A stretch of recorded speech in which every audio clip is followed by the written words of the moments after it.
un homme qui sème au vent. C'est le degré symbolique de cette nouvelle lune. Euh, ben, déjà, pourquoi il sème tout seul, tu vois? Il ne peut pas être amoureux de lui-même, le mec. Si, c'est possible ça. Et puis pourquoi c'est un homme qui sème au vent? Pourquoi ce ne serait pas une femme qui sème au vent? Bon allez, vous savez quoi? Je vais modifier légèrement le degré symbolique de cette nouvelle lune. On va dire que c'est un être vivant qui sème au vent.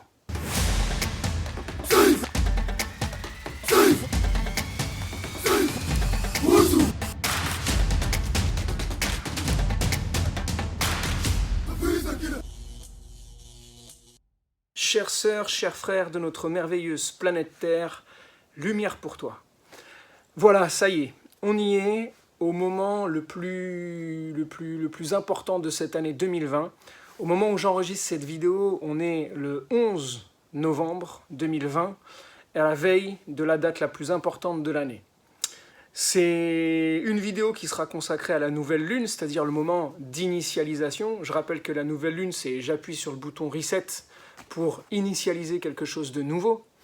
Et quelque chose de nouveau en lien avec le signe en question. Bon là, on est dans le mois du Scorpion. Donc la nouvelle lune, vibratoirement, c'est quelque part plus puissant qu'une pleine lune, parce que les deux luminaires, les deux astres, lune-soleil, se retrouvent ensemble et mélangent leurs vibrations. Donc on initialise quelque chose. Seulement, comme la nouvelle lune, elle n'est pas visible, bah c'est des choses qui sont beaucoup moins visibles. C'est-à-dire qu'il faut vraiment descendre dans les profondeurs pour commencer à avoir une conscience de ce qui se passe. Un homme qui sème au vent. Bon, bah, je le transforme en un être vivant qui sème au vent. Ou un humain qui sème au vent. Alors, il y a le jeu de mots à faire, parce que dans le degré symbolique, c'est le fait de faire des semis. Je sème au vent. Alors, qu'est-ce que je choisis de semer? Bah, pour pouvoir semer des choses qui vont aller dans le sens de ma réalisation, bah, il va falloir déjà que je prenne conscience que ce que ça signifie que de m'aimer moi-même. Si un être sait comment s'aimer, il va savoir qu'est-ce qu'il doit semer. Sinon, bah, on va semer des choses un peu au hasard. Donc, quels sont les semis que je mets en place en fonction de l'amour que j'ai pour moi-même? Comment j'ai envie de m'aimer? Comment j'ai envie d'être un amoureux de la vie ou une amoureuse de la vie? De quelle façon j'ai envie d'aimer la vie? Et si j'ai envie d'aimer la vie, il va falloir commencer par que je m'aime moi-même. Et donc, à partir de là, ça va me donner un ordre d'idée sur qu'est-ce que j'ai à transformer dans ma vie, surtout qu'on est dans le mois du Scorpion, avec des semis, et rien ne se perd, rien ne se crée, tout se transforme. C'est vraiment l'adage de l'énergie Scorpion. C'est le monde de la mutation et de la transformation. Donc, semer au vent, c'est aussi l'élément air qui est là avec nous. Les choses sont sur le point de bouger. Le vent souffle, comme qui dirait. Le vent tourne, comme qui dirait.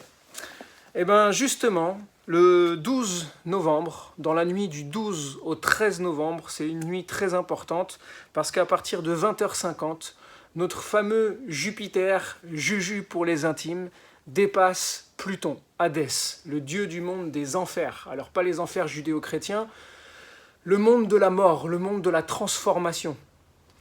On passe d'un état d'être pour aller à un nouvel état d'être. On a eu déjà 2 fois cette configuration cette année, et quand il y a les planètes, elles rétrogradent, donc elle avance, elle rétrograde, elle avance, elle rétrograde. Donc là, comme c'était le cas, elle est passée une fois sur Pluton, c'était le 4 avril.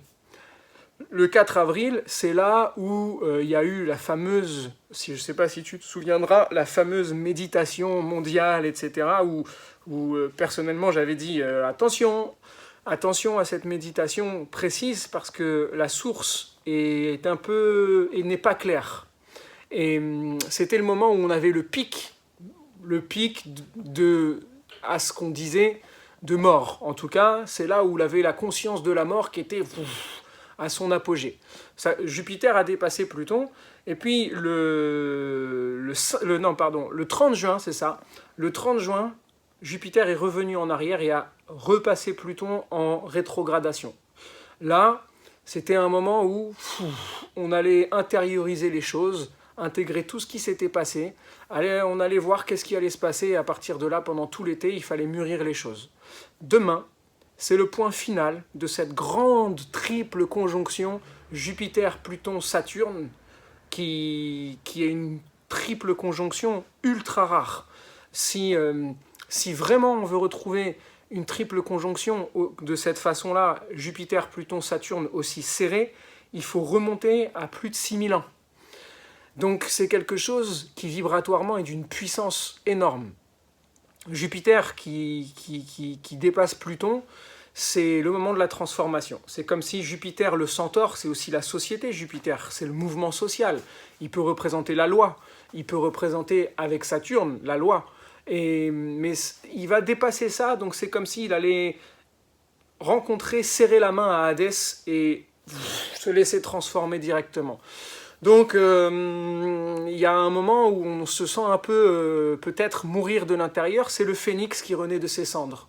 Alors ça, on va voir qu'est-ce qui va se passer d'ici là, mais ça peut aussi bien être dans les jours qui entourent cette date-là, ça c'est clair, mais aussi ça va s'étaler dans le temps, cette conjonction, ce dépassement énergétique, vibratoire. Alors, pour tous les jupitériens, c'est-à-dire les sagittaires ou les ascendants sagittaires ou les personnes qui ont un amas d'énergie en sagittaire, et ça vous ne pouvez pas le savoir si vous n'avez pas fait votre thème astral, mais en tout cas, les jupitériens, les centaures, oh là là, là, il y a comme une sensation que je suis en train de mourir un petit peu là. Il y a un truc qui va dans les tripes, quoi. Mais c'est aussi d'une façon générale que ça peut opérer. Alors le phénix qui renaît de ses cendres, on adore cette image, c'est un archétype qui est ultra puissant dans la conscience collective, mais ce qu'on oublie, c'est que, donc c'est fun, hein, mais ce qu'on oublie, c'est aussi souvent que pour que le phénix puisse renaître de ses cendres, il faut déjà passer par le stade de cendre. Là, on est au stade où on est mis en cendre, au niveau intérieur. Donc ce qui se passe à l'extérieur, c'est une chose, ok, mais il n'y a même pas besoin de se battre contre le monde extérieur, etc. Il y a juste soi-même à laisser s'opérer la transformation, à s'accompagner dans cette transformation, à s'accompagner dans cette mise en cendre qui prépare un renouveau où on renaîtra de nos cendres à un moment. Cette triple conjonction qui a lieu donc au moment où je fais cette vidéo demain soir, dans la nuit du 12 au 13, je vais très certainement faire un live sur Instagram à ce moment-là. Si tu vois cette vidéo au moment où la nuit du 12 au 13 est passée, c'est pas grave. Tu peux retourner sur Instagram, dans l'IGTV, tu auras la vidéo en rediffusion pour pouvoir refaire ça. Et c'est jamais trop tard pour le faire. L'important, c'est d'aller profiter de la vibration d'un instant. Donc quand bien même, et ça j'avais commencé à le faire sur l'ancienne chaîne YouTube, que quand bien même tu chopais un moment clé astrologique 2 ans après, 10 ans après, selon ma perception des choses multidimensionnelles, on peut très bien recontacter ou se rebrancher à un espace-temps d'il y a 10 ans, d'il y a 5 ans, d'il y a 2 jours, voire d'un espace-temps qui aura lieu dans 10 ans, pour se connecter à ce potentiel et en bénéficier vibratoirement de la configuration énergétique. Et c'est en ça que je pense que l'astrologie est vivante, elle est modelable, elle est malléable avec notre conscience. Donc là, on peut faire de cette triple conjonction une triple conjonction qui sera nôtre, plutôt que de la subir. Ok, il y a un processus à accompagner, c'est pas évident. Pour beaucoup, ça peut vraiment être une période passionnelle, une période qui a un goût de mort, surtout qu'on est dans le mois du Scorpion. Et Jupiter, c'est un peu Jack et le haricot magique. Vous savez, cette histoire où on va planter, c'est Jack qui plante le petit haricot, et ça devient une immense plante qui monte jusque dans le ciel. Et là, c'est exactement comme si tout ce qu'on avait enfoui dans nos profondeurs depuis très longtemps, au niveau individuel, mais aussi au niveau collectif, et aussi au niveau transgénérationnel, parce que Pluton, c'est une planète transpersonnelle, donc elle dépasse le cadre de la personnalité, elle va au-delà de la personnalité. C'est toutes nos mémoires familiales, nos mémoires karmiques, tout ce qu'on a refoulé depuis notre naissance, voire même avant. Et là, Jupiter qui arrive et qui met de son engrais, comme c'est la plus grosse de toutes les planètes, elle vient décupler l'endroit dans lequel elle se trouve. Donc là, c'est comme si tout ce qui était enfoui dans les marécages, ça remontait à la conscience. Ça demande à respirer, ça demande vraiment à accompagner ça. et c'est vraiment pas facile. Donc c'est important qu'on soit dans des pratiques corporelles, de respiration, qu'on maintienne le mouvement, qu'on accompagne ça en conscience dans le corps.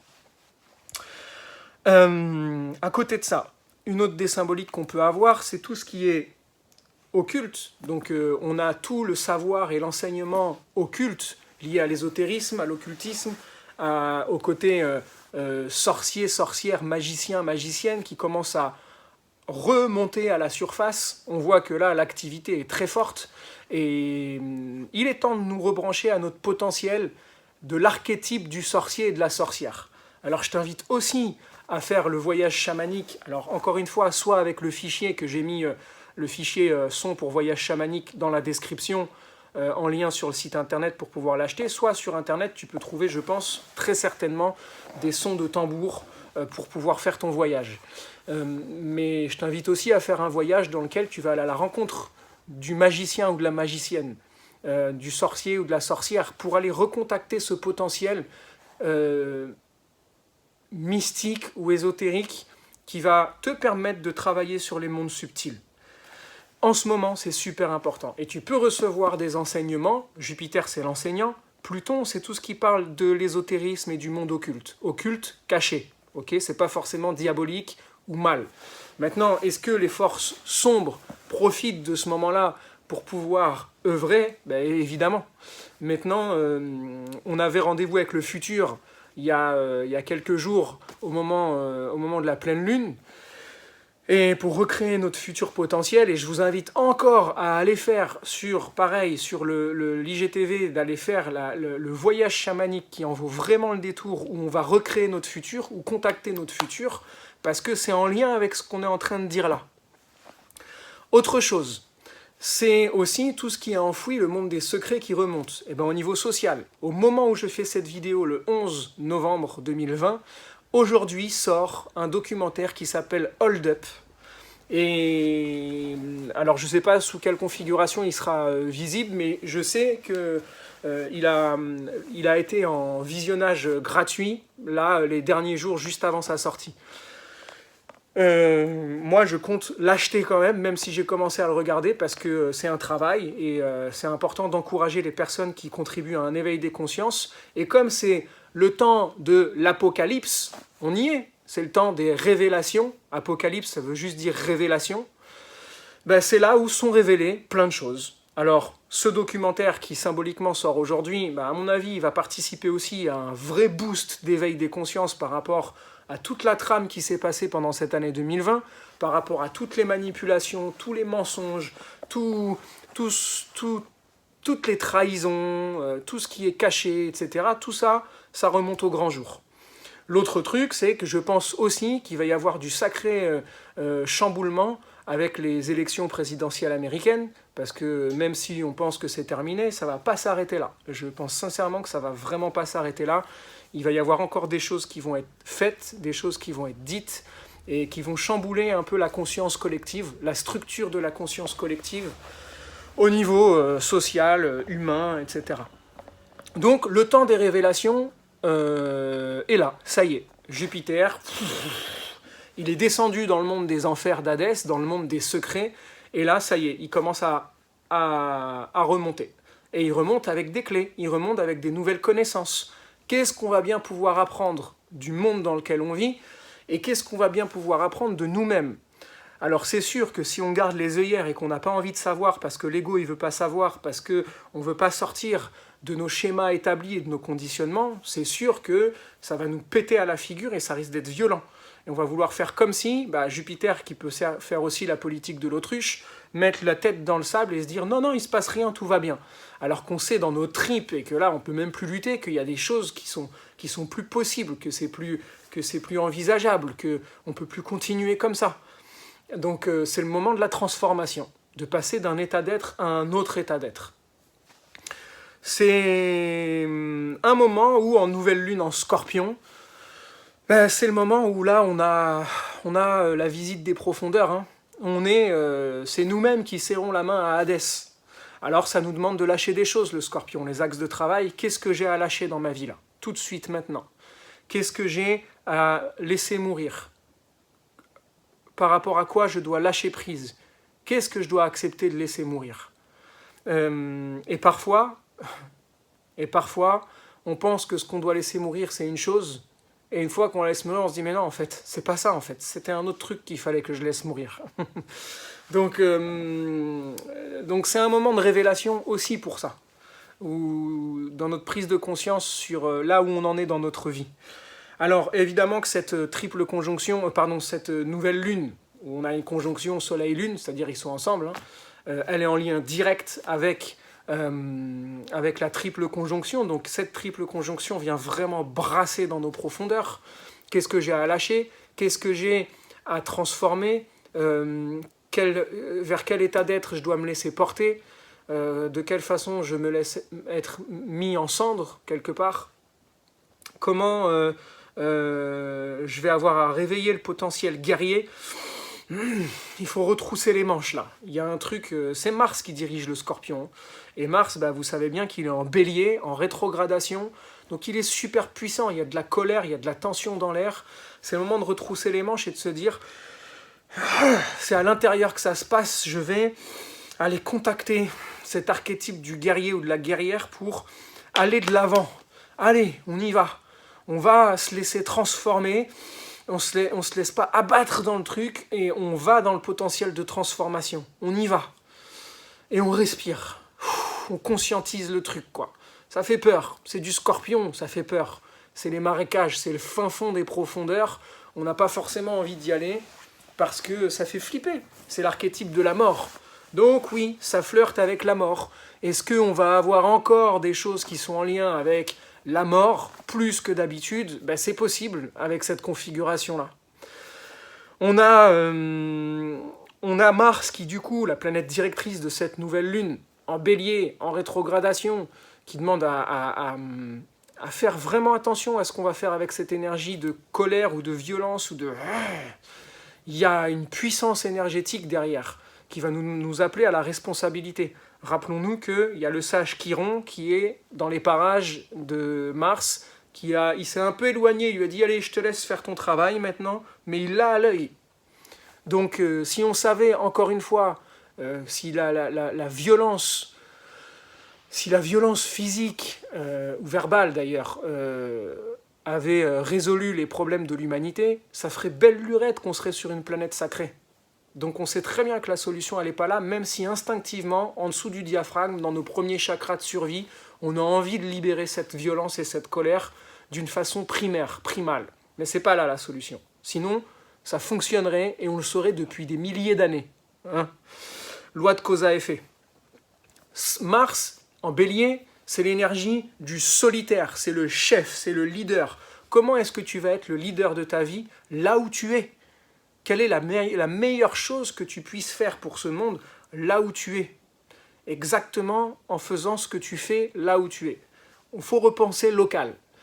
Et ce Mars, il se retrouve en opposition, c'est-à-dire en complémentarité potentielle.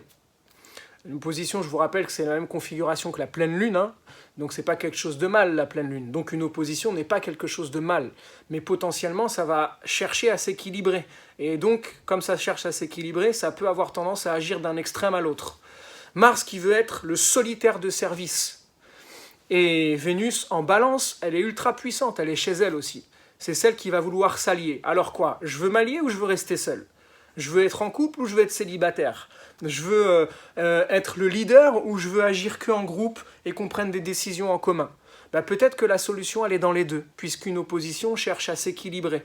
Peut-être que je vais devoir un peu plus penser à moi au sein du couple, mais peut-être aussi que je vais avoir à assumer mon leadership au sein du groupe, parce que j'ai des idées, parce que j'ai quelque chose à fournir, et ça ne veut pas dire que si j'offre mon leadership au sein du groupe, ça ne veut pas dire que je deviens le leader. Ça peut, mais tout le monde peut être le leader au sein d'un groupe. C'est pas parce que chacun touche à son potentiel de leader que du coup il quitte le côté j'écoute les autres et on prend des décisions en commun. Le leader n'est pas forcément celui qui va prendre seul toutes les décisions. Le leader, c'est celui qui va amorcer, étincelle, des nouvelles idées. Et ensuite, le groupe va les valider ou non. Soit le leader a une position ou un poste qui lui permet de trancher, et donc il va dire « Ok, c'est moi qui décide de toute façon au final, après avoir concerté le groupe, Vénus en balance. » Soit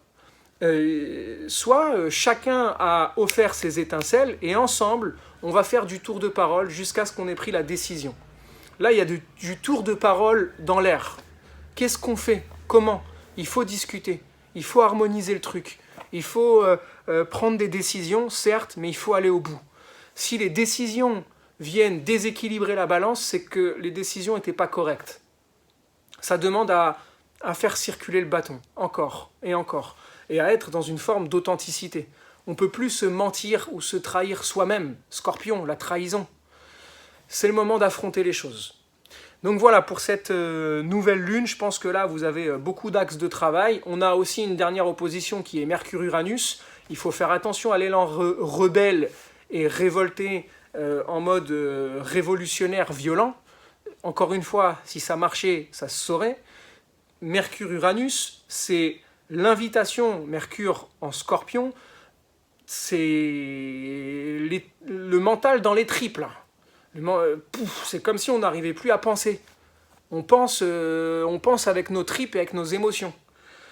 Et il y a Uranus de l'autre côté, qui lui cherche à souffler un vent nouveau là-dedans. On a envie de s'en libérer de cette configuration. Mais elle est là. Donc comment est-ce que je peux faire souffler un vent nouveau, mais en innovant dans le rapport que j'ai à mon monde intérieur, à mes enfers intérieurs, et de façon à remonter avec des alternatives, des choses nouvelles auxquelles personne n'avait pensé avant. Voilà pour cette nouvelle lune. Là, tu vois, il y a beaucoup d'axes de travail. Donc, rendez-vous le 12 pour un live pour la nouvelle lune, pour la configuration, le passage de Jupiter-Pluton, qui pour moi est plus important que la nouvelle lune elle-même. Et peut-être que je ferai aussi un live dimanche pour la nouvelle lune. Ah oui, sachant que la nouvelle lune a lieu dimanche 15 novembre à 6h08, heure de Paris. Parce que d'habitude, je commence par ça, mais comme j'ai focus sur le passage du 12 au 13 novembre, j'ai oublié de vous dire ça. Mais maintenant, vous l'avez. Donc c'est un moment très important. Rendez-vous peut-être dimanche aussi pour un live. Enfin bref, suivez l'actu sur Instagram. Et de toute façon, ce sera aussi reposté sur YouTube. Pensez à télécharger, si vous en avez besoin, le fichier son.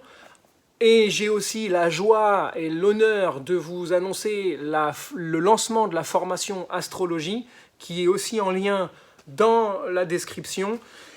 Une formation où j'ai posté déjà une vidéo qui sera sûrement relayée en fin de cette vidéo, où j'ai exposé un peu comment elle s'articule, de quoi il s'agit, comment j'amène justement l'enseignement.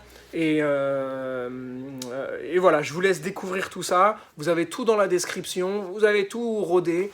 Je vous souhaite plein de lumière pour ce magnifique passage, qui peut aussi bien être douloureux, qui peut aussi bien être intense, qui peut aussi bien être joyeux, parce qu'il y en a aussi qui sont dans la joie là-dedans. Et quoi qu'il arrive, souviens-toi toujours, quoi qu'il arrive autour, va vers toi et garde la lumière.